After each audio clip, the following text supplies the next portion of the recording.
Hey, yo, what's good, what's good, what's good? Welcome to Reflections of a DJ, the R.O.A.D podcast presented by DJ City and Beat Source. I'm one of your hosts, DJ Crooked. We have DJ Never. Yo, what's up? We got DJ D Miles. What's good? What's good? We got Jamie the Great. Yeah, what up? And yo, today I'm really excited. We have very special guests. Like it's actually like very rare nowadays for me to actually fall in love with anything or obsess about anything, right?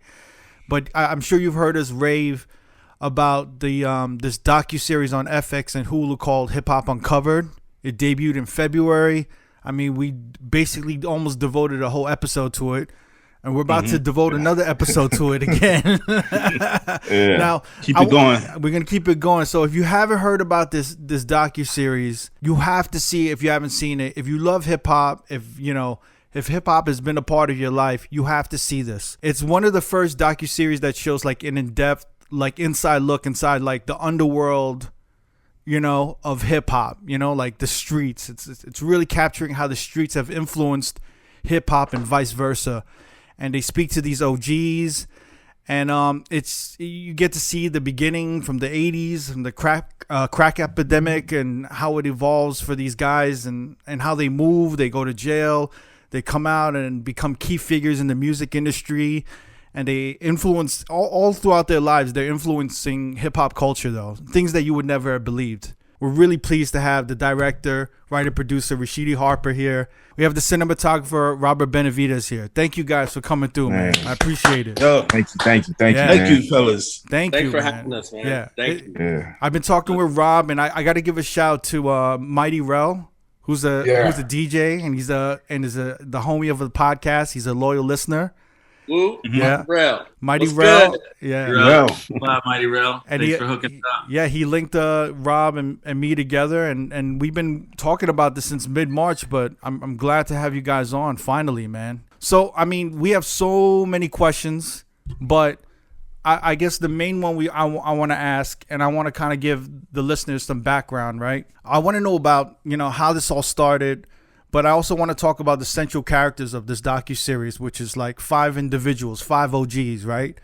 Which is Big U from the Rolling 60 Crips in LA, right? Yep. And you have Deb Atney and her brother Bimmy from the Supreme Team in Queens, New York. And then you have Haitian Jack from Brooklyn and Trick from the Goon Squad in Detroit. Now you have all these 5 OGs. I guess we all really want to know, where did this start? Like, from concept to production, where did it start? I saw that Big U was an executive producer, so I've got to imagine that he had his hand in kind of helping put some of this together with you guys. But I'm curious to know, like, where this all started. Was this something that was in your mind for like the past 10, 15 years, and then finally got an opportunity to put this all together? It all started with our executive producing partner, Jim Bob Chris, and he's from Campanella Park in Compton. And he had this idea of, sort of looking at the behind the scenes of hip hop, but he also had an agenda because he's very, very close with a guy named Big Jake Robles, who was in Death Row and ran with Suge and that whole thing. And I think Jim really wanted to tell his story. You know what I mean? He was trying to figure out how he could pay homage to his boy that died in Atlanta in 95, I believe it was. And he was just having an idea of like trying to like connect these dots. And he went to Big U and they sort of talked and figured out like, oh, okay, like I could get all the people on this side, on the red side. Big U can get all the people on the blue side, and we can sort of delve into this story, right? And then they both went to. Jimmy is very good friends with Malcolm Spellman, and Malcolm Spellman is a super respected screenwriter and showrunner in Hollywood. And he's if you haven't seen his new series, he's got a new series out on Disney Plus called Falcon and the Winter Soldier. Right. He's the showrunner of that show. Like that's his baby, right? And he was a screenwriter on Empire too, right? He also was he wrote on Empire and was a co EP on that show. Right. And they went to Malcolm and said, hey, we want to do this idea. basically Malcolm is so great at figuring out the elements that can tell a great story, you know? And so they started working, and then they brought in Doug, and then they brought in me because we needed to sort of make something that we could use as a pitch reel or a sizzle reel and try to sell the idea. So this all started in 2016. Wow. And it took forever. You know what I mean? It just took forever. I can imagine. It was like, I mean, I'm really proud of it because if any of you, I'm sure you guys if you're creative, you've set out on different endeavors and things don't always go as planned. Yeah. You know what I mean? And we had a lot of that. We had a lot of things not going as planned. You know what I mean? Yeah. Well, like when it initially started and you were signed up for the project, right? And you had to put it together, a sizzle reel, or you had to put some type of proposal together, right? Some visuals for this. I heard in an interview that your first day of shooting was unfortunately the day Nipsey passed away, when he got murdered. And I wanted to ask, like, you know, I remember in the interview you were saying, like, I felt uncomfortable. Like, should I be capturing this shit? Like, I don't want to be like, you said your words, I don't want to be a vulture. Like, I'm trying to, like, you know, take advantage of motherfuckers, like, filming all of this shit. And, you know, this horrific death just happened that affected a whole community and the whole culture. You know what I'm saying? So the sizzle reel was one thing that was done back in the day, and then we finally sold the series to FX. And once we sold the series to FX and they greenlit it, I don't think they had given the production company, we work with a great company called Lightbox to produce the film with us. And they didn't have, you know, the deal wasn't all the way done when Nipsey died, you know? And as far as the vulture thing, man, it's like, you know, bro, I'm a part of this community, you know what I mean? And I have been since I was probably 11 or 12 years old. Like I'm a person that's in love with hip hop, you know? Yeah. And for me, this was a personal project in that I've had the opportunity to tell a story from an insider's point of view without too much interference, which is rare, you know? And when Nipsey died, it was just, it sucked, right? Because I mean, we all know what potential he had, by what he already was doing. And the day we decide, basically, yeah, I was concerned about Big U. You know what I mean? I know how Big U felt about Nipsey. I was concerned about jumping in too soon. You know what I mean? But at the same time, I knew that we were going to interview Nipsey. You know what I mean? So he was always a part of this project as far as we were concerned. And when he died, it was just devastating. That's all I could really say. It was really devastating. I never got to meet him, but I was a big fan of everything that he was doing and what he was about. And so, yeah, we spoke to Big U. I gave him maybe a couple of days before I reached out to him and just asked him, you know, how he was feeling. And he was like, yo, man, let's get these cameras going. We should be shooting, you know? And once he said that and he was comfortable, then I felt a lot better about it, you know? And it happened to coincide with, at the time they were putting the memorial together. And, you know, that involves a lot of different people for different sets to be able to come to Crenshaw and Slauson and pay their respects to Nipsey. There probably were 10 or 15 OGs that it had to go through, and a lot of people that worked behind the scenes, in addition to Big U, to really make that thing happen. So the project was not officially greenlit, but you were like, yo, let's get these cameras and let's start filming? Or how was that pretty much it? The project was greenlit. Okay. It just wasn't funded. It wasn't funded yet. Like, I don't think any money had been exchanged yet. And hats off to Lightbox for saying, well, we got you, let's just get it going, because they recognized the moment as well. Right. Well, I was just going to ask, how involved were you going to have Nipsey in the project? And then did you guys have to do any like major derailing or tweaking with the project with his absence? I think the main thing we were going to do with Nipsey was just a main interview, in the same way that we interviewed Snoop and Dre and, you know, Ice-T and all of the wonderful people that gave us their time, you know, Royce da 5'9", you know, all the MCs that are related and have relationships with the OGs in our series. You know, that was always the idea. So it wasn't really much more than that.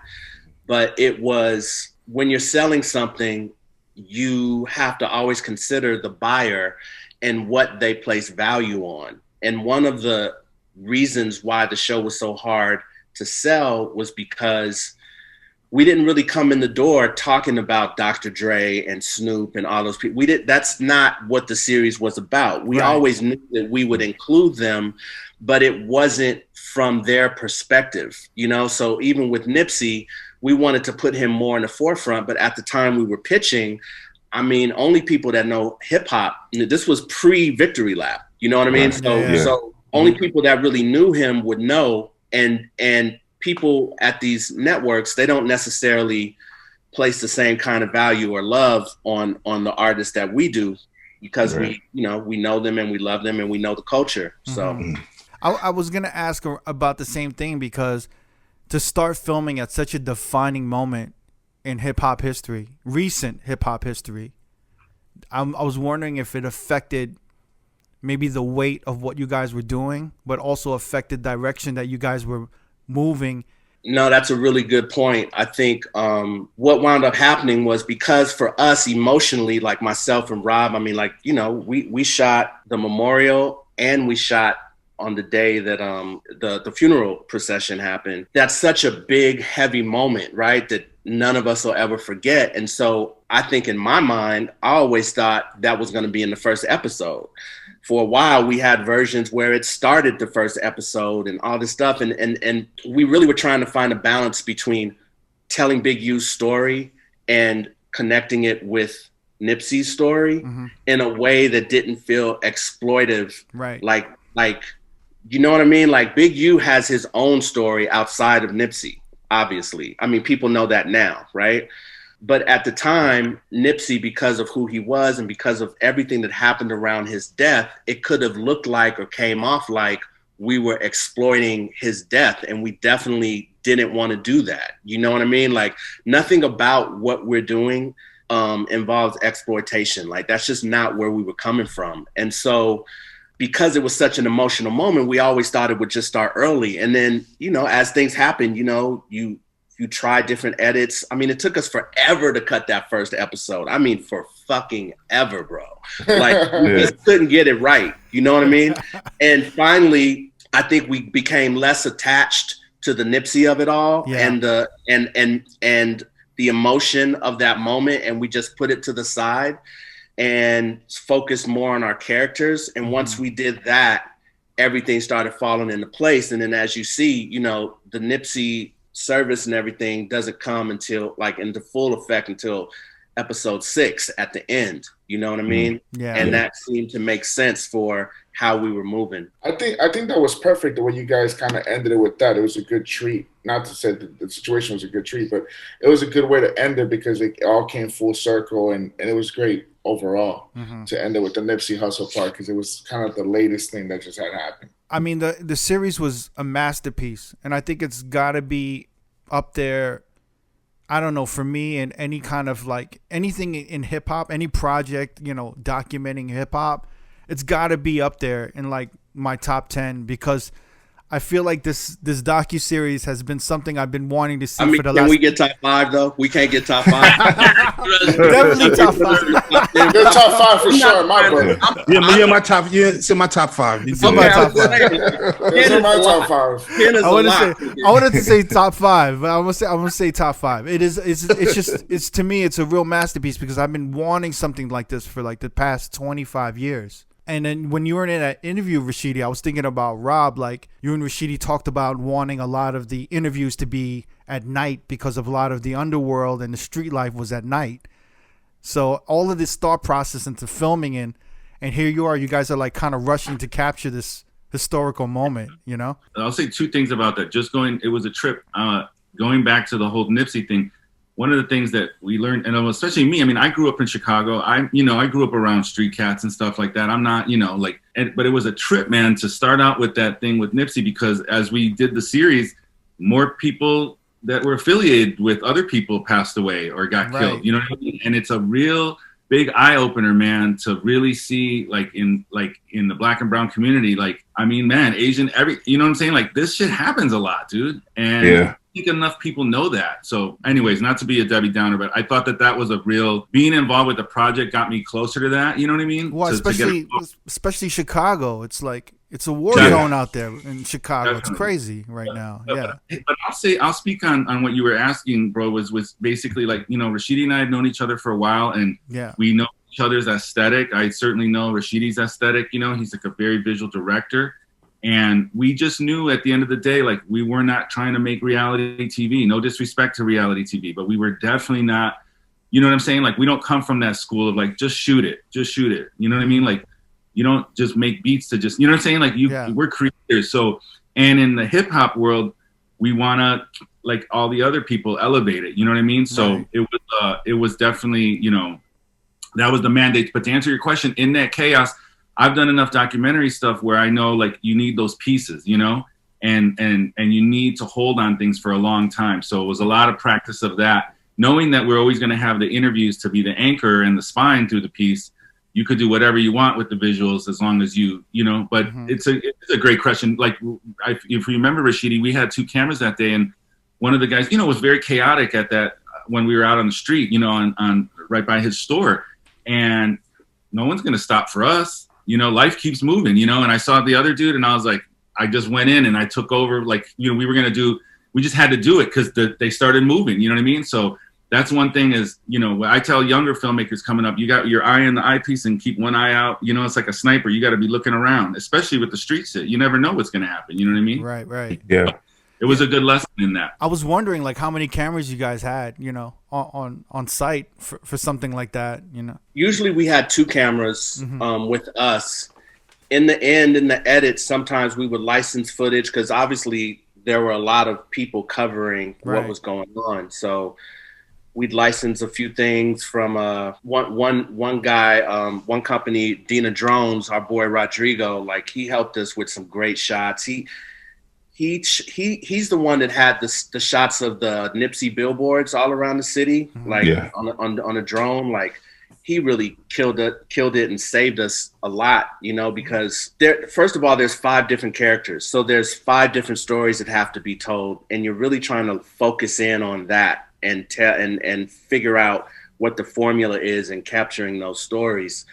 So we weren't able to really lock in and be like, oh, well, we're going to need these shots of Nipsey too. And we're going to need to like, so much was happening all at the same time. We're really thankful to be able to use archives and people like Rodrigo to help tell the story. I wanted to talk about capturing all the footage because I was really curious to know, in a 6-part series, how much footage you guys had and how many opportunities you had to put things together and be like, nah, we got to go back to Bemi, we got to go back to Deb, we got to go back to Big U.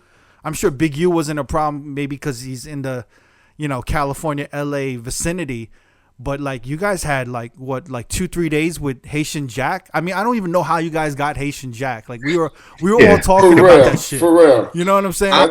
Like, that was pretty amazing. That was the selling point to me. I was like, Jackie's on this. I'm watching this for sure. It's great. I'm glad you guys point Jack out in particular because he's such a mysterious figure in hip hop, right? All hip hop heads heard that name. And they have no idea who the guy is, and there's this great mystique to him, right? Yeah. And I remember before we started shooting, and we were still trying to like just line everything up. We were in a meeting, and I remember when Big U got Jack on the phone, and then he gave me the phone, and I'm talking on the phone to Jack, and I was like, I was engaged in the conversation, but at the same time in my head, I was like, I'm really on the fucking phone with Haitian Jack. This is crazy. You know what I mean? So really quick, for our listeners who don't know anything about Haitian Jack, you know, the rumor or the shit that's on the street or that everyone talks about is Haitian Jack was responsible for Tupac's first shooting, right? In the studio in New York. Studios. The Quad Studios in New York. Yeah. That's the rumor. And what you find out in the doc is basically his version of the story, his response to the rumor. Like, he's a real street dude. You know what I mean? Like, and street dudes ain't really talking, right? But like, here we are 25, 26 years later, whatever it is. And, I really can't thank him enough for deciding to open up for us and really everyone on the series. And what it was, you have to really understand that these people really are who they say they are. Yeah. They're not. Of course, yeah. There's a lot of people that say they're something and they're not really that thing, but these people are all exactly what they say they are. And because of that, I think they understood the power of having them all together. And if I'm real with you, the sixth person was Jay Prince. We always had Jay Prince. I flew to Houston. I got to meet him.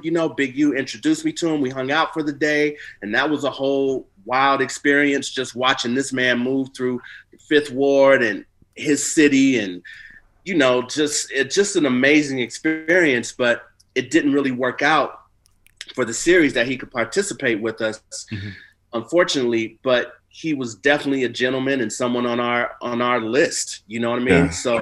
So I say all that to say they were all inspired by each other. Like how I got in touch with Bimmy was I had been in touch with LL Cool J and I called him because I knew he knew Bimmy, and I asked him if I could get his number, and he hooked us up together. When I spoke to Bimmy, he got his sister on the phone, and I remember talking to Deb and just being like, hey, so this is what it is. This is, we got Big U, Trick, and Jay Prince, and you and your brother. And she was like, I'm fucking in immediately. Right. Because there's a mutual respect, and they all understood, shit, nobody's even thinking about telling their stories together. Maybe individually, you know what I mean? But together, no one was thinking about that. And we were just very fortunate. I mean, hats off to Jimmy Chris and Malcolm Spellman and Big U for like really putting that team together. So was that was the original six that you guys wanted? Like without it wasn't like, oh, let's switch this person around or anything. You wanted that six. It was always those six. It was always those six, because we knew in our opinions they were the most legit. Their stories went together and it made the most sense for what we were trying to do. There's plenty of street legends. You know what I'm saying? There's definitely plenty of street legends, but these six to us sort of spoke to what we were the story we were trying to tell, and the span of 79 to today. That's also what was important. The span of 79 to today was like a big thing, Yeah. I want to go back to Haitian Jack, and I want to ask something because, this is me. This is my opinion, right? This is from me watching the series, right? I got like a really like chilling feeling watching him. Like I was watching a sociopath. You know what I mean? Like because don't say nothing that's gonna get you in trouble, man. No, he's still alive. He's still alive, Crooked. I'm not. He still got people in the streets. Oh, man. wait. Check's on the phone. Yeah, no, How you doing, man? He's a good dude, bro. He's an inquisitive guy. Yo, I'm not going to DR anytime soon, so I'm You'll good. get us all in trouble. I'm not going to DR. I don't know who this guy is. Shit, man. I'm a big fan of yours, man. So wait. So I got sociopath. the last time I had that feeling watching somebody like that was the Cocaine Cowboys documentary. I don't know if you remember that.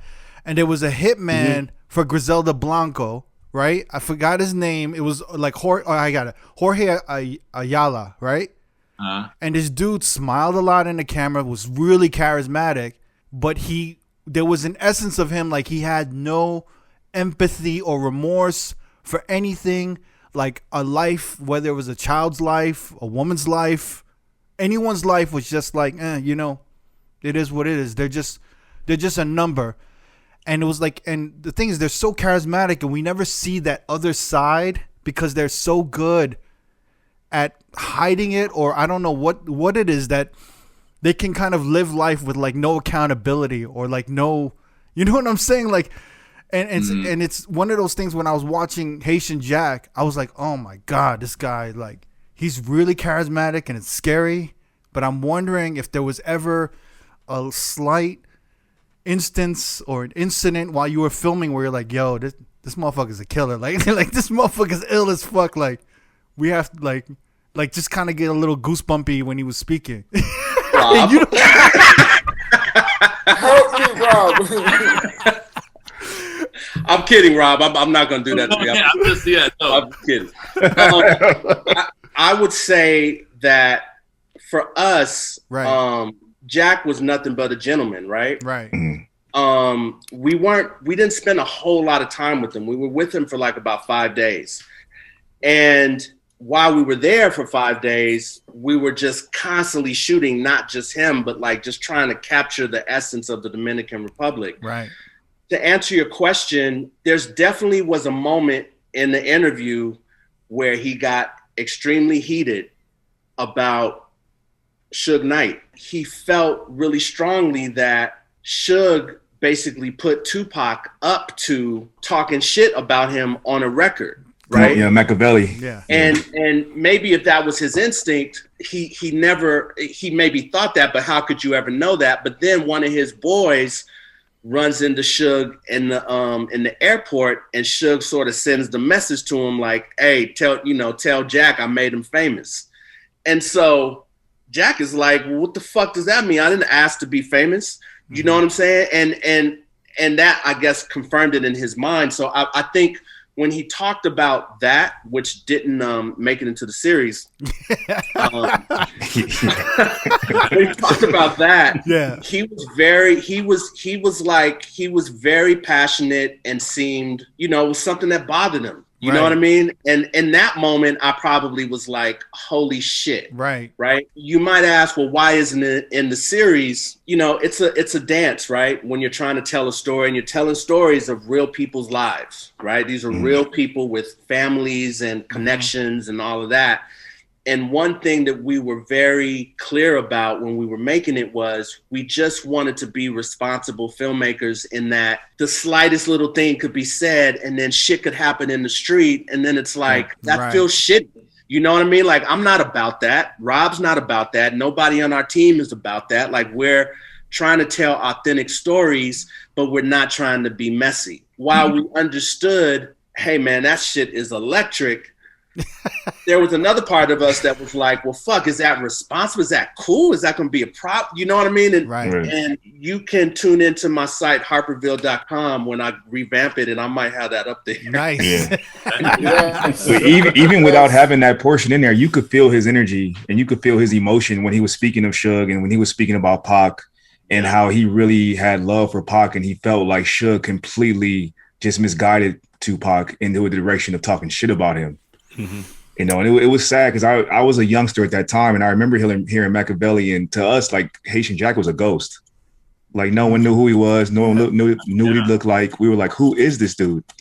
To see him telling a story actually on the screen was just kind of like, is this real? You know what I mean? Like, it was crazy, man. Just watching that shit was crazy. Finally, there's a visual of this dude that I've been hearing about forever. Yeah. And then one of the things that I noticed, he didn't really confirm or deny about the Tupac shooting. His perspective is he didn't have shit to do with Quad Studio. That's what the internet said. The rumors said that he had something to do with it. But his position is he didn't have anything to do with it. But I'll add, like, he's a very charismatic guy. And when we went there, you know, it was a trip because I don't think, like, Big U and Bimmy hadn't seen him in a while. So there was like two things happening. It's like you're filming Bigfoot, basically, you know, like, and then all these G's are, you know, reuniting and stuff. But a very charismatic guy. But yeah, in the back of your mind, you're like, something else is going on. He's got a history, you know. He probably, you know, was a stick up. You know what I mean?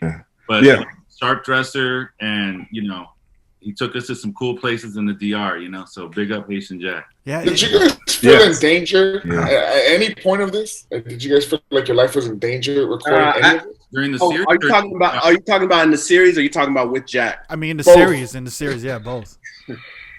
Look, so I'll say with Jack, I felt, and Rob, you could back me up on this, I felt very well taken care of. You know, he had great people around him. He knew what we were there for, and he just really tried to help us get the vision. And in terms of the series, there was one interview we did in Atlanta. We were interviewing Bear. He's wearing a Dodger hat in Atlanta out in front of the tattoo spot. And, you know, Rob and I are very, very into what we do for a living. You know what I mean? We're really in the moment. We really care about craft. We really are trying to just make something special every time we show up on a set, right? And so we were like, I was doing the interview and I was like super into what we were talking about.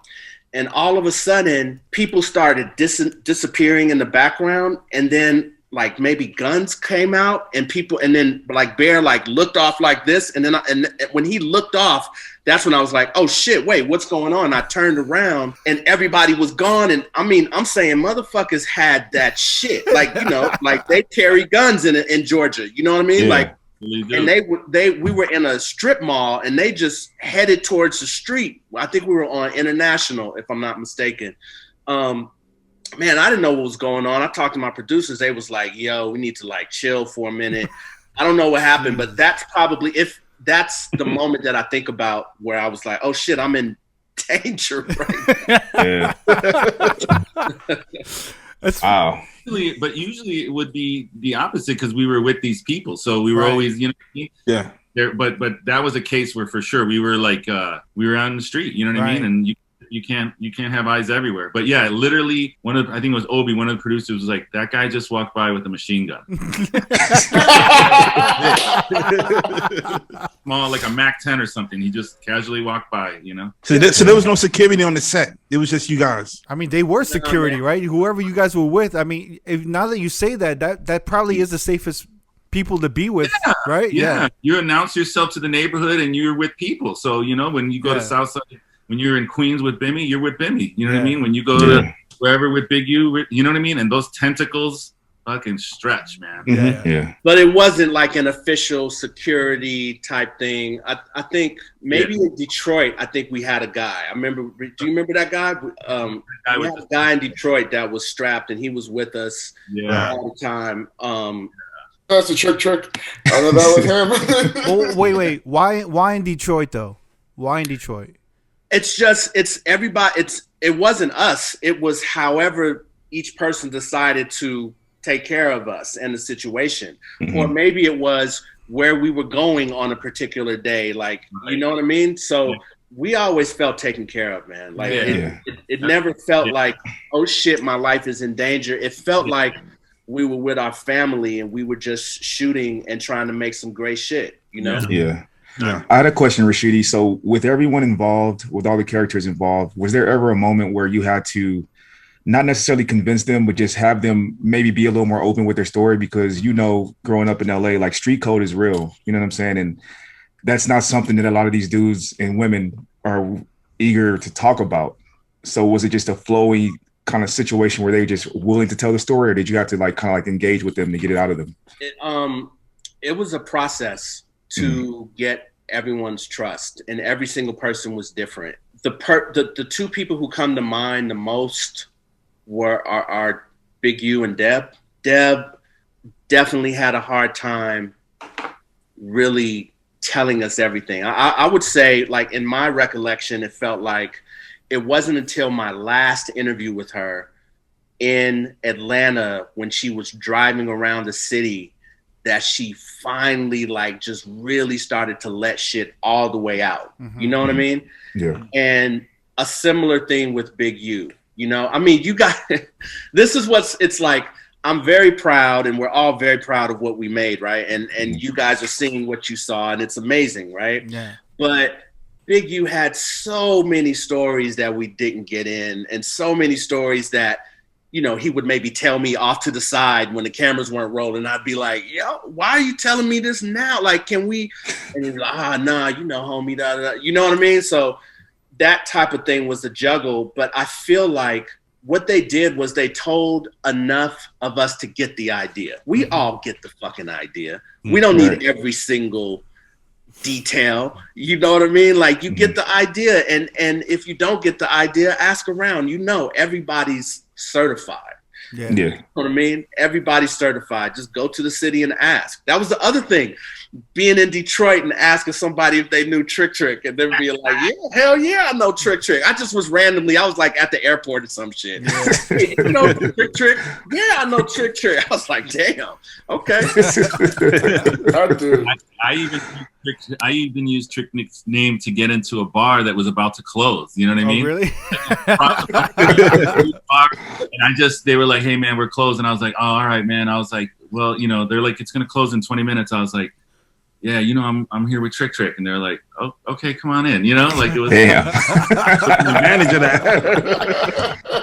You know, it's the GSA and then Trick. I know. Right. Abusing the power, yo. Abusing the power right there. to get a last drink in the last 20 minutes.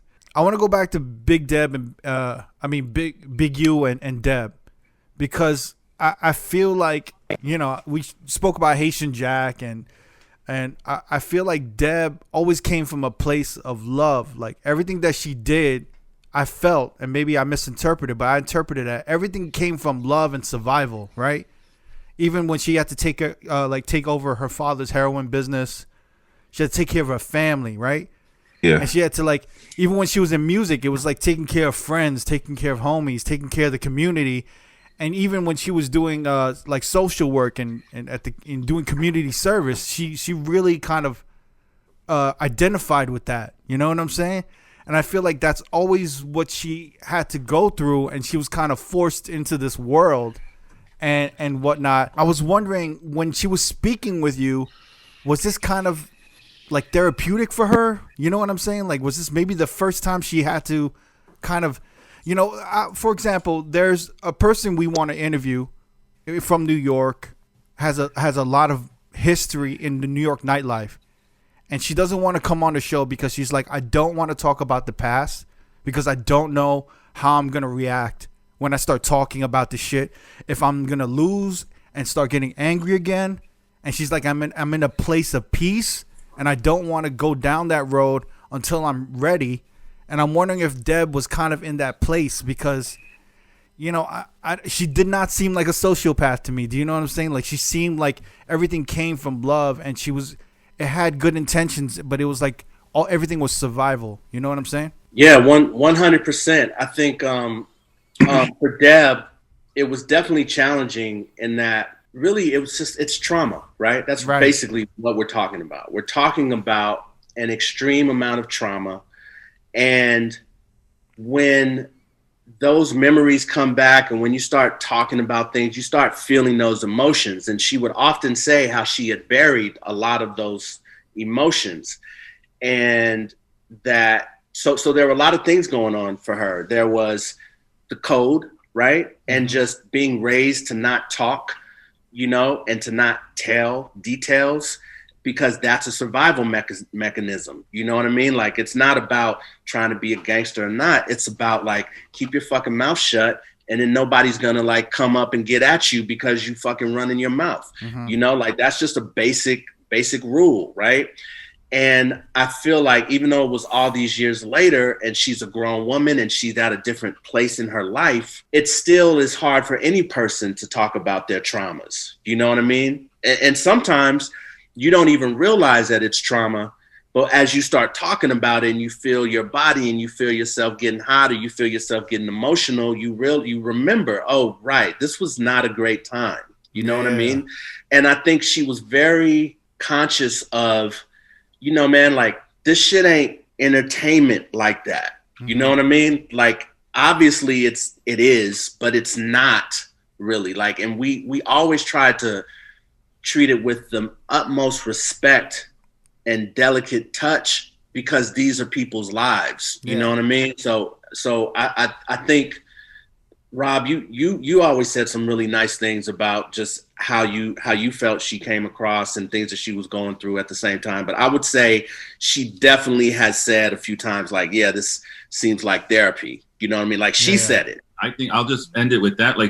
I think anytime you put a camera in front of somebody, it is therapy. You know, if they're talking about themselves, inevitably, and especially someone like Deb, which, like Rashidi said, like, the first time we went out to Atlanta, like, we didn't really get to shoot that much because we were on her time, and she's, you know, everybody's feeling each other out. You know what I mean? And I will say that I want to just give a big up to like our team, because I think we put, like with Rashidi and Malcolm, like even down to the crew we hired, man, you know, we knew these situations. So we tried to put people together with us that were cool. And you know what I'm saying? No one's going to say nothing stupid in the room. But yeah, it was definitely, and that's, man, my wife fell in love with Deb. Like women love Deb, man. You know what I mean?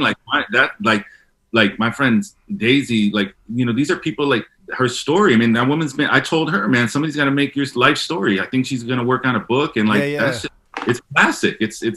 And she's a survivor, man. All these people are survivors, you know? Yeah. I'll say one thing about this. The last thing I'll say about the people that we filmed, I never forget. Okay, besides Haitian Jack, I have a friend who lives in New York, and we were texting, and he was like, the scary thing is, I never heard of these people.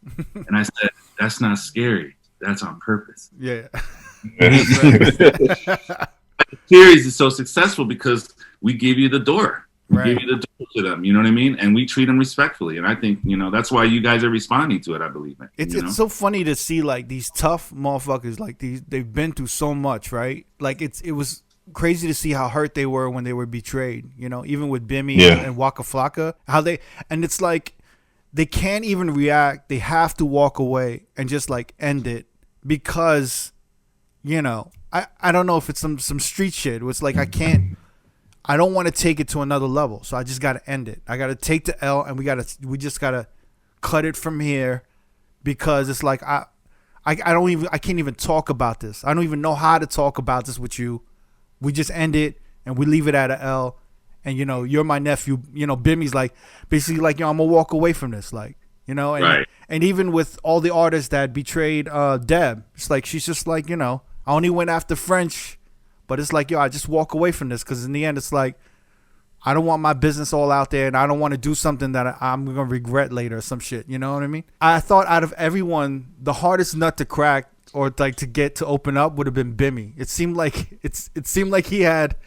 he didn't say much, but when he said something, it was like real shit, you know? But he just seemed like, and maybe I'm wrong, he maybe seemed like the person that would like was the toughest nut to crack, pause, but once he started talking, you couldn't, like, he wouldn't shut the fuck up. He would just keep going on and on. Like, you know what I'm saying? I feel like Bimmy understood the moment. You know what I mean? Like, Bimmy's experienced a lot of things, and he's been equally in the streets and at the heights of hip hop. The thing I appreciated about him was how much he just understood the moment. He was like, whatever you need, Rashidi. Right. Because I get what you're doing. You know what I mean? Everybody didn't necessarily get what we were doing until they saw it. You know, he got it immediately and really was incredibly encouraging and just great throughout the process. Not like other people weren't, but I'm saying he in particular, for me, like our chemistry together, like we just vibed. You know what I mean? It's like that when you meet people and, you know, different personalities work, some don't, whatever. Me and him really, really connected.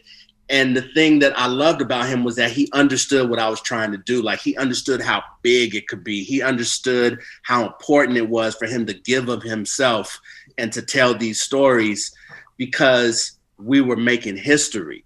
You know what I mean? Like, he didn't see it like other people. I had so many people, man. So many people in the industry just would not fuck with us and give us interviews, man. They were fucking. They just didn't feel like.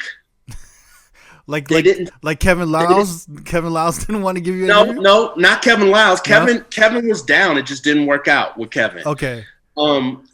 I think people just, they didn't know what we were doing. You know what I mean? They heard what we said we were doing, and then they made up their mind what that sounded like to them.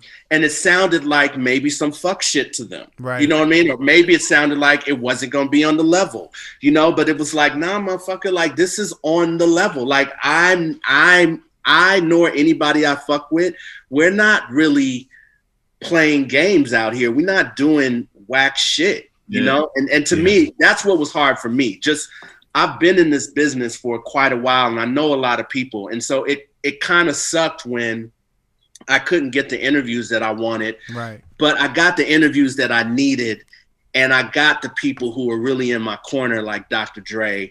They showed the fuck up for me. And I can't ever thank him enough. him, Snoop, all the people that showed up. You know, it was great. We always said while we were making it, hey, we're gonna talk to whoever we need to talk to. Some people, it just didn't work out, and maybe this wasn't for them at this time. You know what I mean? I got a question. After you finished filming and you showed the documentary to all the key players, was everyone satisfied? We showed it to them sometimes throughout the process. Like at one point, we had just done so much.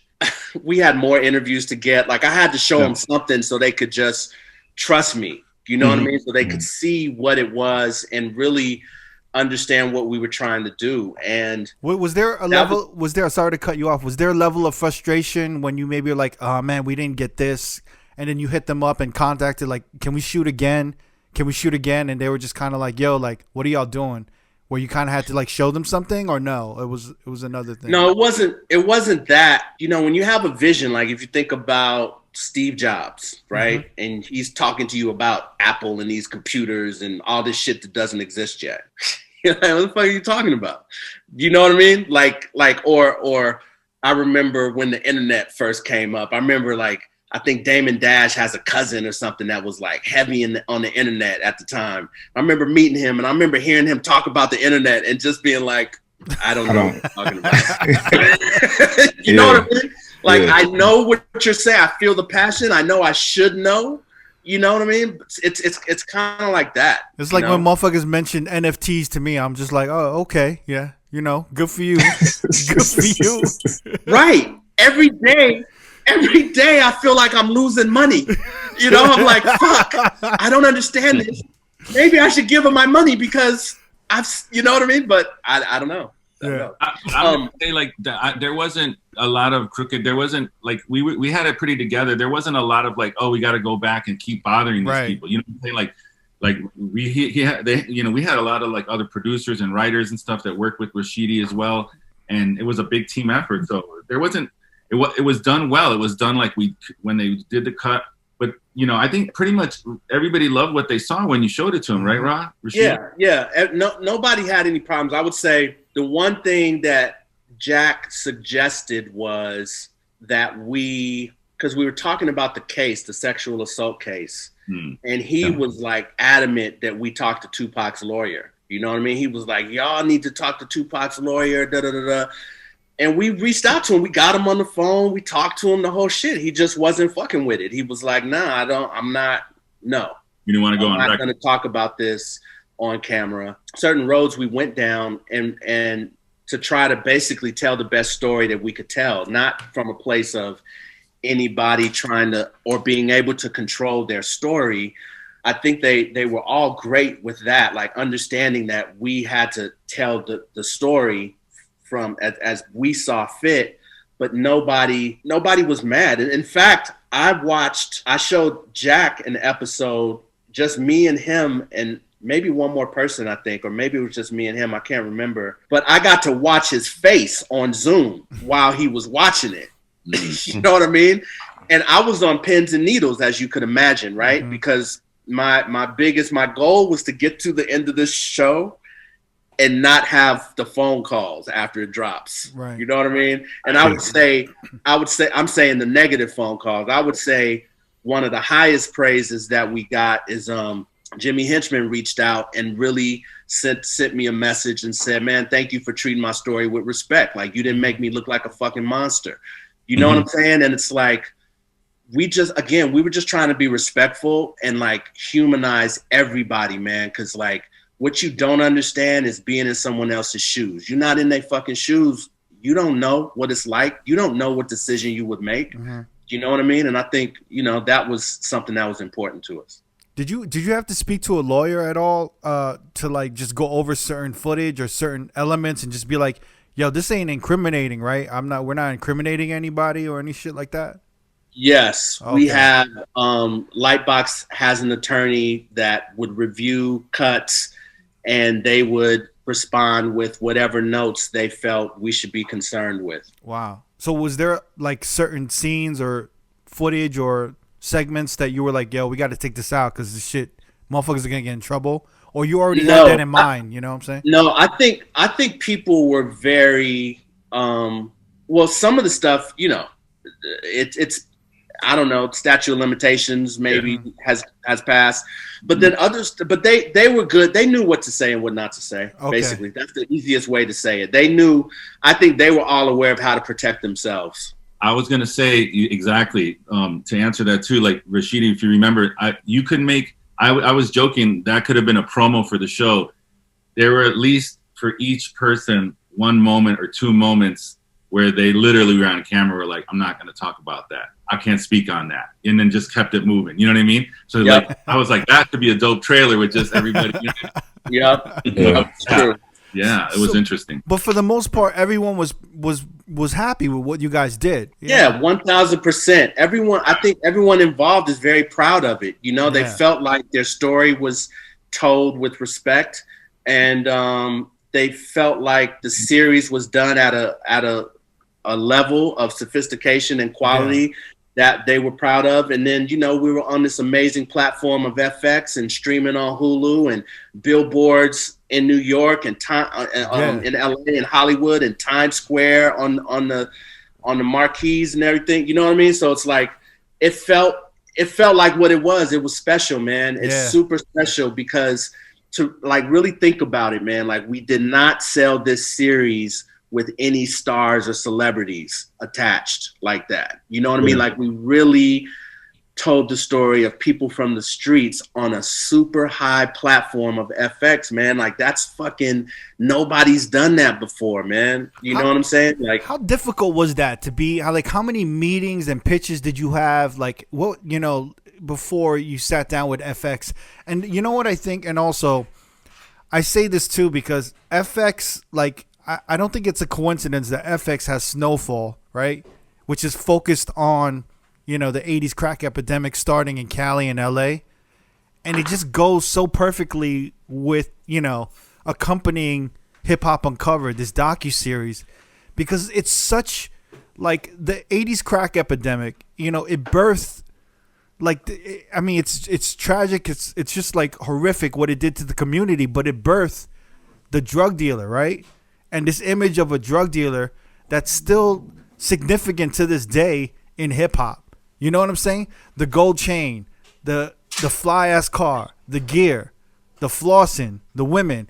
That's still that image of the drug dealer that people consider as the rapper now is still prominent to this day. And it all came from that era. You know what I mean? Yeah, well, I mean, as you know, drug dealing happened way before the crack era. Yeah. But as far as hip hop is concerned, and the iconography of like that dude in your neighborhood that like people looked up to because he had the freshest shit, that's definitely the crack era. Yeah. You know what I mean? Like, and the way it exists, it's odd actually how much it still exists in the music now. You know what I mean? Because it's crazy.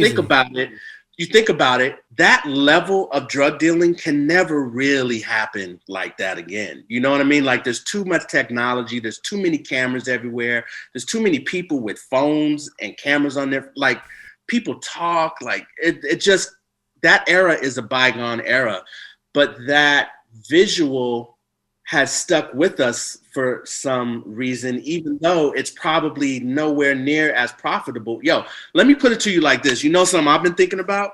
I've been thinking a lot about drug companies, right?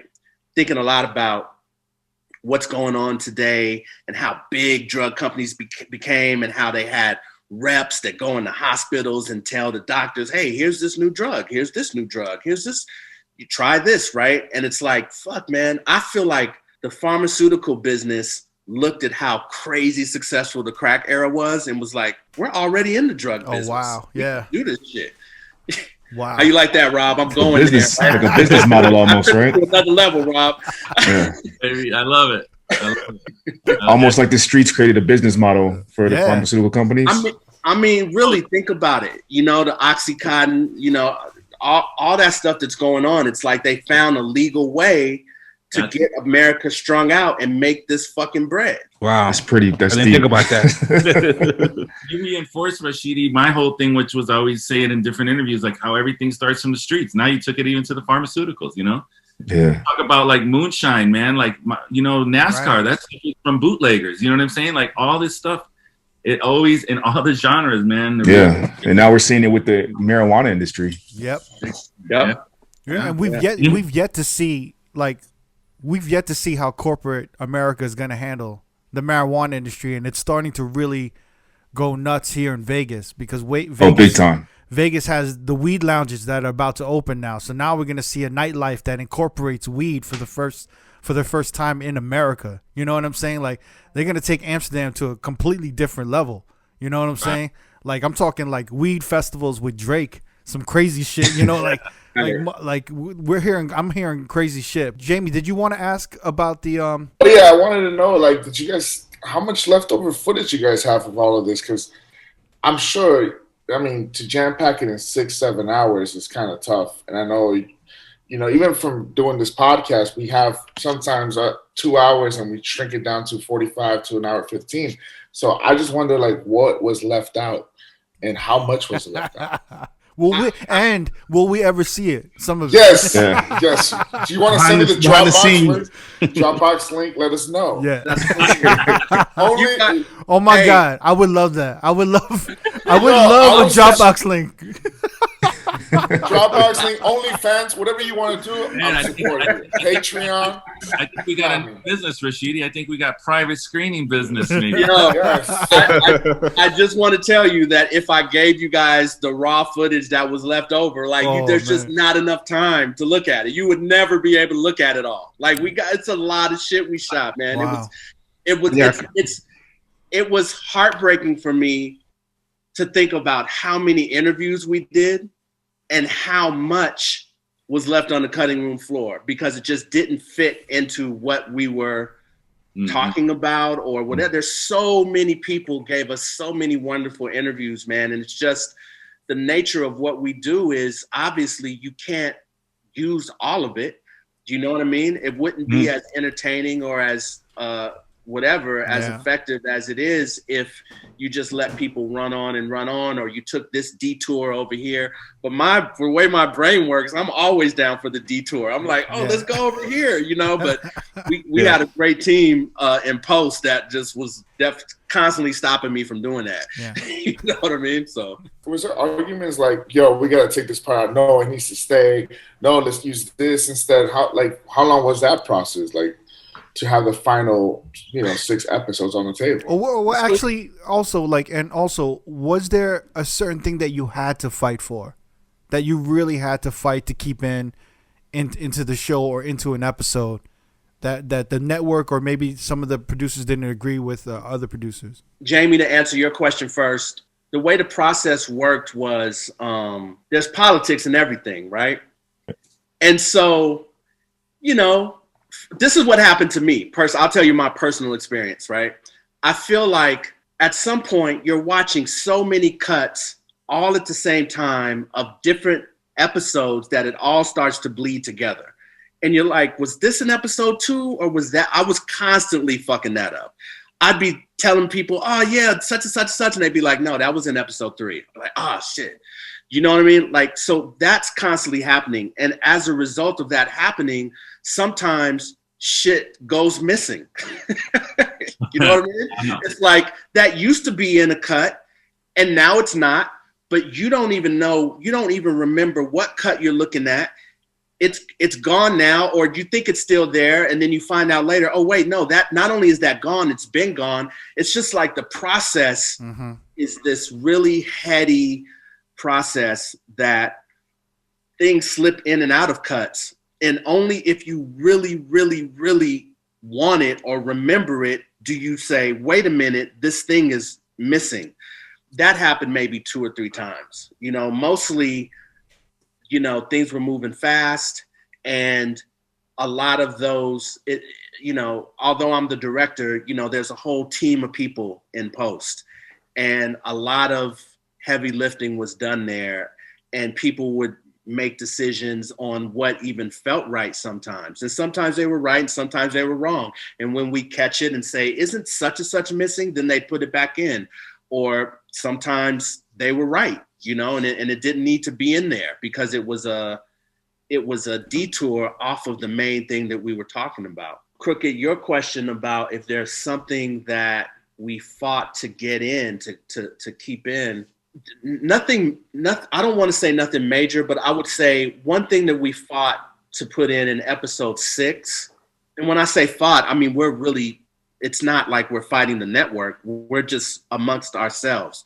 FX was super amazing to work with. I've been told I'm never going to have this experience again. How I say equal, but like, you know, they were very creator friendly to us. You know what I mean? And I think the main part was in episode 6. Big U was pretty adamant about these kids. You know, I actually spoke to him this morning, and he was telling me on Friday he's going to a graduation to one of the kids that's on the Zoom with him at the end of episode 6. You know, there's all these kids that he's through his football program and through being involved in the community, he's sort of supported and helped get through college. So one of those kids is graduating on Friday, and he's going out to that graduation or whatever. So it's like, that was something that was adamant to him. And because it was important to him, it was important to me too, because we're trying to tell the full story. It's like,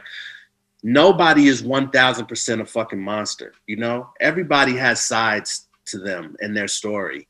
And I think with Big U, it was great to see, just even in my own personal experience, let alone in the series, but like, that dude is really out there with the community like that.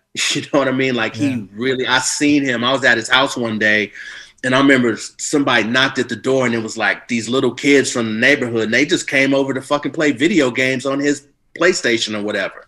Like, they just came through, these little ass kids. And then one of them left. Maybe he had 2 PlayStations. One of them was like, something. He fucking sent one of the kids with the PlayStation. Take that shit. You know what I mean? And then that kid's mom came back and was like, brought it back. Like, nah, you can't. You know what I mean? Like, that's real community shit. That's great. You know what I mean? And he wound up, you know, the kid wound up keeping the PlayStation. But my point is that there are sides to all of us. Right. You know what I mean? And it's not, you know, a guy like him, he's having to overcome this reputation that has followed him for his whole life. And he's having to reinvent who Big U is by telling his truth and showing you, yo, man, I really am about Crenshaw Slauson. Like, I'm really fucking over here. You know what I mean? I honestly think what y'all did was a masterpiece. And it's comforting to hear that everyone loved, like, everyone involved, like, all the OGs loved it as much as we all did. You know what I'm saying? Yeah. And I kind of want to segue to Rob, who maybe had the opposite experience with the Tribe Called Quest documentary that you were involved in. And you did the cinematography for Beats Rhymes Life, the Tribe Called Quest documentary. And I don't know if you guys remember, but in that documentary, which is another documentary I fucking love, and I think is very important in hip-hop history, wildly important in hip-hop history, but Q-Tip was really against the final cut of that documentary, right? At the end. I'm sorry, Rob, before you answer, are you saying, Crooked, does Rob have 2 in your top 5? Yes. By the way, I think so. By the way, very proud of that. I'm very proud. Let me tell you, it's hard to impress Crooked with anything. Yeah. Oh, really? Rob, you are the fucking kryptonite to this guy. Yeah. Robert Benavides. I want to say this. Like, I'm not impressed, especially like, you know, anything that comes out in recent, like, you know, in the last 10 whatever so years. You know, it's just but this to me was like really brought me back, kind of like to my childhood and my earlier days of just like, you know, Feds magazines, all of the Beef DVD tapes. You know, like, all of this shit, it just came back like, yo, like, all of this shit, you know, it's like, and the whole time it just, you know what I'm saying? It just like all these questions I had, you know, the Tribe Called Quest documentary was the same thing. It's one of those things where like, oh my God, I had all these questions, and I kind of was at the end of it, I was like, damn, did I really want the answers though? Like, I didn't want that, you know, at the end. I mean, I will tell you this, Crooked. I mean, and I appreciate that, and I'm very proud of that as well. You know, I mean, you know, that's almost like 10 years. I think we just celebrated 10 or 11 years now. Yeah. The time flies by. all I can tell you about that is basically, like, I always open up that conversation. And again, it's like, we set out to make a documentary about one of the most important rap groups ever. Yeah. And during the making of it, we discovered that the two main guys couldn't stand each other. That's life, bro. Like, and how are we, the film is happening. I would say that, and to the listeners, I don't believe that Q-Tip was against the cut. I think that it's very personal movie. You know what I mean? Yeah, yeah. And it wasn't, no disrespect to VH1. Like, it wasn't the behind the scenes. It wasn't like a fluff piece. You know what I mean? Like, it just organically happened like that. You know what I mean? And I think that was, hit close to home. I think that everybody, and I think at the end of the day, I think that Q-Tip is appreciative of that film. You know what I mean? Like, let's keep it 100. You know what I mean? Like, before Rappaport came along, I don't know who was knocking on the doors to make that movie. You know what I mean? When you have a movie made about your life, that's a pretty big deal, Yeah. And like I said, it was just a relationship, and they made peace with each other.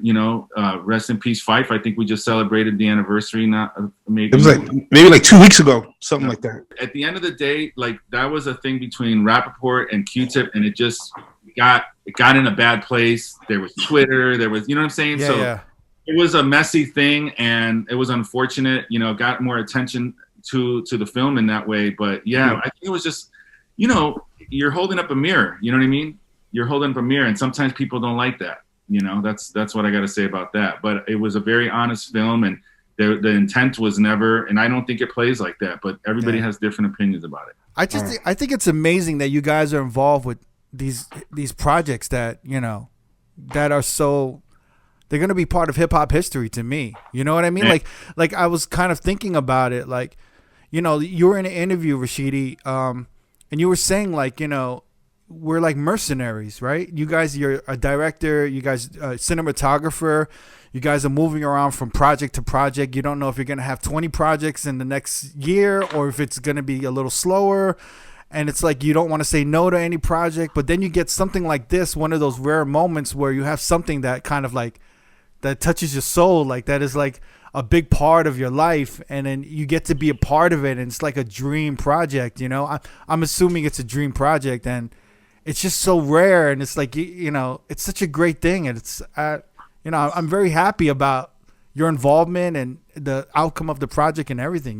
Well, I want to thank you guys for providing us with the platform to talk about something, because you guys are us. You know what I mean? Like, we made the film for people like you, and people like all the people that have gravitated to the series, people who understand these characters and can relate to them. I feel like what this project has shown me as a filmmaker is the best shit you can do is make your own shit. You know what I mean? Like, nobody this didn't come through my agents at CAA. This isn't like, we built this shit. You know what I mean? Like, we built it, and we took it to the highest that we could take it, and we made it happen. And that shit to me is hip hop. That's like hip hop 1000%. You know what I mean? Like, this is us, and we want to tell our stories, and like, we're going to be undeniable, and this is what, you know what I mean? That there's an energy to the culture and the music that a lot of us respond to. And what it is sort of an underdog energy. Like, we've all been underdogs at some point. Right. Yeah. And we've all struggled to try to win and figure out our lives and like make it mean something and do something special. And so for me, the biggest gift that I gave to myself was saying yes, when sometime in my mind I was like, I don't know if I want to do street shit. You know what I mean? Like, I was so far removed. Like, I haven't, my life is just different than it was when I was in my 20s. You know what I mean? In my teens. I've actually built the life that I wanted for myself and my kids. You know what I mean? And so to me, all of this is a reflection of the beauty that hip hop has provided so many people. Yeah. And I'm just proud to have been a part of something that is basically like our love letter to the culture. You know what I'm saying? Like, it just means a lot. And And I'm glad that you guys have this platform and you guys feel as strongly about the series as you do. You know, thanks for having us. No doubt, man. You know what? I have a question before we go. I'm not sure if you're gonna leave now, but it's for Rashidi. I read that you did you traveled with Earth, Wind and Fire, which is like one of my favorite R&B groups of all time. And you traveled with them, you documented them. And you're supposed to do some type of documentary, but it never happened. Wow. If you could talk about this, I don't know. Yeah, I can talk about that. I mean, Earth, Wind and Fire are legends, man. Yeah. Like, yeah, man. Yeah. I feel. Thank you for bringing that up. I feel so privileged to have been able to spend time with those guys, and I got to spend time with Maurice also. Before I was about to ask you, was this before he passed away? Yeah, well, the tour, he was alive, but he wasn't on the tour. He wasn't touring at the time. A few years before I toured with them, I did a few studio sessions with like them and Jimmy Jam and Terry Lewis, and got to spend a little bit of time with Maurice. Mm-hmm. And you know, it's one of those things where it's like, to be in the room with greatness, you just really appreciate the moment. You know what I mean? Mm-hmm. And now we're like, I don't know, 10 or 12 years later, and I'm literally like was on the phone with Verdine maybe 2 days ago, yesterday. Like I'm talking to Verdine White on the telephone. You know what I'm saying? And it's like, you know, I used to sit at my grandmother's house and just look at the album covers of Earth, Wind and Fire, just listen to it obsessively with my cousin.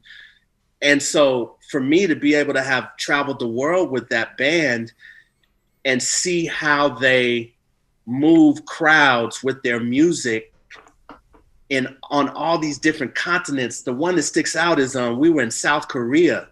Mm-hmm. We're in South Korea, man, and it was like kids in the front row. Like they was like 19, 23, like they was young. I couldn't understand it. I was like, how are these youngsters clamoring for Earth, Wind and Fire? They weren't even here when the shit was out, right? Yeah. And it just speaks to the idea of the power of music and the beautiful opportunity that musicians have to touch people's lives and to possibly make a classic.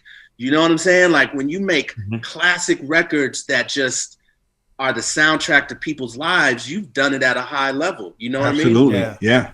I can't say enough about those guys. They showed me what legends look like on tour. They showed me what Black men look like, professional Black men moving around cities, and like it was like clockwork, bro.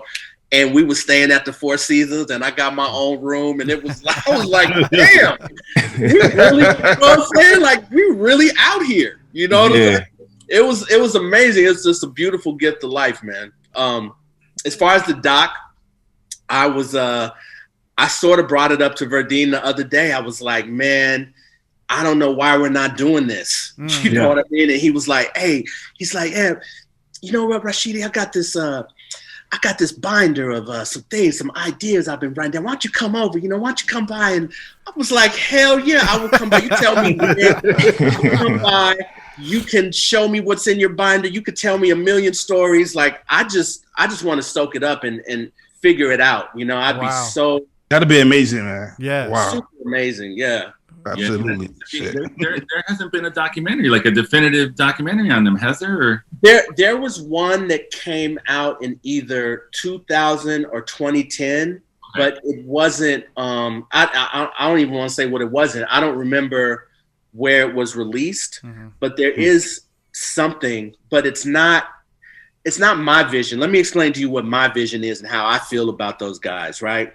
Yeah. I feel like my whole life I've grown up hearing about how awesome the Rolling Stones are. And the Rolling Stones are awesome. And Mick Jagger is awesome. And he's a rock star. But fucking Verdine White is a rock star. Earth, Wind, and Fire are the fucking legends of legends, bro. Like you can't front on them.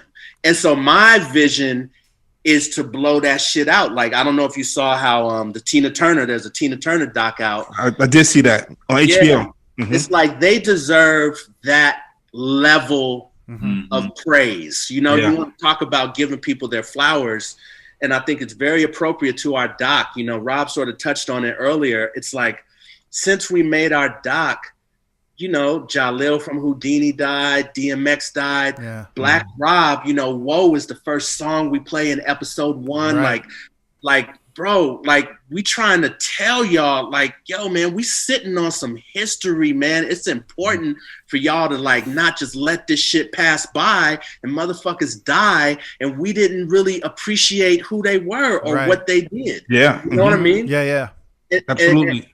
Yeah. So I was gonna add to that because it's true. Like now you're hearing that, and I think that's a beautiful thing. Giving people their flowers now. You know what I mean? Like we got to do Right. more of that.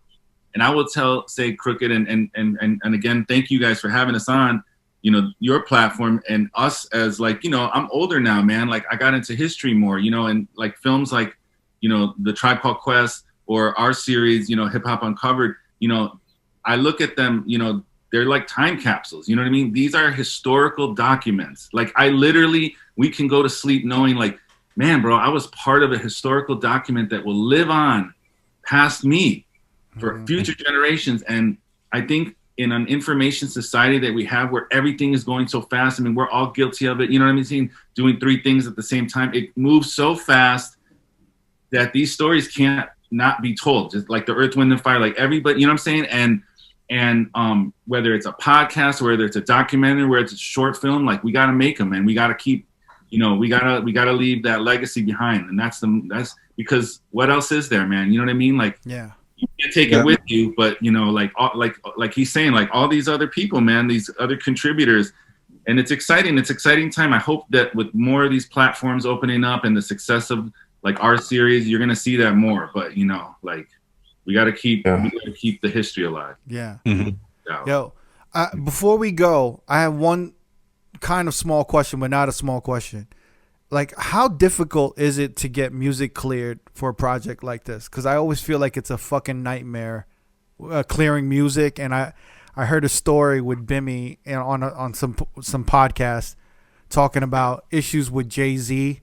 You guys wanted to clear music with Jay-Z. And I guess there was a scene where Bimmy was saying that Jay-Z and Kevin Liles were making a bet on if the Slick Rick, the Art of Storytelling album was going to flop or not. And I think Jay wanted that scene out of the documentary, of the docu-series.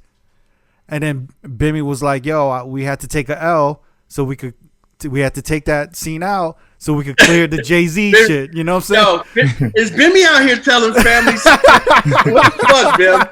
Yo, Bim, I'm trying to keep my face straight and I can't. I'm like, oh shit, I guess he didn't like that. It's amazing that we got a Jay-Z record. It's not easy to get, you know, It doesn't clear everything. Yeah. You know what I mean? And when we talk about politics, let's just be real. Politics is a part of life. We can't avoid it. It's a part of this industry. I want to say, just so you have this to use as in your cut, you know, I can neither confirm nor deny whether that's you know, I mean, these are all relationships, right? Like seriously, like, these are all relationships. People are making calls. They're getting to Jay-Z to say, can you get this? Can we use this record? We really want to use it. Yeah. And maybe he has concerns. Maybe he has a concern, you know, and maybe he remembers the story differently. I don't know. I wasn't there. You know what I mean? But I know that in terms of getting music, it's very expensive. And, you know, we did a really good job with the money that we had. Right. And it's like anything you make, it always feels like there's never enough money. There's never enough money. There's never enough time. And, you know, we all just do the best that we can do to make any project as great as it can be. You know what I mean? So it always seems like an afterthought, kind of like, because we always, like, whenever we see a project and we see a song or music, or we think of the music that's involved, we always kind of think, well, like, oh, it's never really a factor, but it's actually a big factor in a lot of projects. It's like it makes or breaks, or it changes everything about the vision of something, right? It's huge. Yeah, it's huge. And the producers that really understand the power, you know, and like me, I'm gonna always go for even more money. I thought we had enough money. We all thought we had enough money until we started getting those bills. You know what I mean? Right. Like, I was like, fuck, really? Yeah. This song is $70,000 and I'm using it for like 7 seconds? Yeah. That's crazy. But that's really, it's what it is sometimes. So it was the reason why when you had the Jimmy Cozier, you had a scene about Jimmy Cozier, right? With Haitian Jack finding Jimmy Cozier and making that Jimmy Cozier record. Remember that record? She's All I Got. She's All I Got. And you guys only used the acapella. And I was wondering, did they only use the acapella because they didn't want, you know what I'm saying? Was there a reason they only used the acapella? So we used the acapella because I think it was just cleaner. Focus on the voice. Okay. You know what I mean? Like that story was about his voice and that's why we used it. Okay. But man, when I tell you, there's also a thing called fair use, right? Which is you can use a certain amount of a song because it's a public song. If you use as little as possible of the song, maybe you don't have to pay for that song. You know what I mean? And it's like, that wasn't ideal. That wasn't, sometimes that worked out for us creatively, sometimes it didn't, but that was definitely a part of our approach in post. And you literally have to do it. Like you'd spend $2 or $3 million on music if you didn't find some other approach, I think that's also one of the reasons why, I talk with my boys about this. I think it's also one of the reasons why there hasn't been a legitimate either movie or docu-series or anything or TV show about DJs, because music is such a big factor in the DJ world. It's like, how are you going to clear this music for that shit? You know what I mean? I have a friend, and maybe it'll come out, Joey Garfield. Shout out to Joey Garfield, who made a film about beatboxers. It's called The History of Human Beatbox. Breath Control. That's the title. Never could get it released because the music rights were in the hundreds of thousands. They might try to do it at a beatbox festival, but the music is no joke, man. Yeah. The music it's been the biggest hurdle, but I mean, you guys did an amazing job. It's a masterpiece. Top 5. I'll put it, you know what? Top 3. Top 3. Top 3, yo. Top 3, yo. It's up to, No pressure, Crooked. No, Crooked. No pressure, bro. Let it be real. You know what I mean? Please don't let us, No, I see you getting passionate. I see the Haitian Jack coming out on you sometimes during this podcast. I was getting shivers. I was like, "Oh shit, this is getting Haitian Jack right now." No, but I mean, I can't say enough about this. Everybody, if you love hip hop, if you know about it, if it's been a part of your life, and I always say this all the time, and I'm glad you said this earlier, Rashidi. Hip hop. I think hip hop saved all our lives. Everybody in here. You know what I mean? Like, it's such a big part of our life. And, it's not a phase. It's not something like we only love one era. We're a part of it. And the fact that we can make money now and we can make a living and still be a part of hip hop is crazy to me. You know what I mean? So, it's such an important thing. So if you feel the same way as us, you have to watch this docu-series, Hip Hop Uncovered. I can't co-sign it enough. You have to go see this. You have to see this. And guys, you guys did amazing job, man. I love it. And I was hoping you guys would be just as amazing as the doc, and you guys are. And I wish I could talk to you guys for another 2 hours about all of this shit, but I really appreciate the time you guys gave us, man. Thank you so much. Thank you, man. So much, man. Thank you, fellas. Just want to make sure everybody knows it's streaming on Hulu right now. Always streaming, so you can catch it there.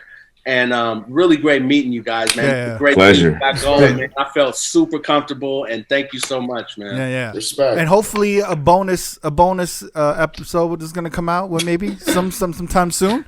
Dropbox link. I was gonna say the bonus DVD, but nobody's doing that. I heard you guys talking on another podcast, about Harry O getting released, and you were like, "Yo." And then there was talk about season 2, and I'm like, yo, season 2? What's good with season 2? We're working on pitching some ideas for season 2. We got some ideas, some things we're thinking about. we just need to make sure that the people is with us and they want a season 2 also. So, we want it. We want it, man. We want it. Season 2. Season 2. Throw them 2s up in the comments. Please. 2s, yeah, for real. We get that petition going. Yeah. Fuck that, man. We want a season 2. Is it change.org or something? Yeah, exactly. I have one suggestion, if possible. I don't know how, is AZ, Alpo, and Harlem. If you guys could get those guys. Because that Alpo and AZ and Harlem. Listen, we're not taking any suggestions. Like y'all are DJs, right? It's like when somebody comes up and they're request, like, no request. I feel you. That's no request. But we're gonna promise you that when that season 2 drops, you're gonna be like, oh shit, okay. Nice. Nice. Nice. I got too comfortable. I got too comfortable. Nah. We're expecting tickets for the premiere. You know what I mean? Let us Why know. not? Yeah. Why not? Well, DJ the premiere party if you want to. I'll take time. Hey, love it. That last little premiere party, it was sort of a secret, but that shit was lit, man. We had a great time over at Snoop's compound. There you go. Oh shit, man. Yeah. Oh man. Yes, you are. Y'all are all be invited. Nice. So don't make me forget. Nice. Yeah. I remember that. That's not no Hollywood shit either. We got no, it on no. tape.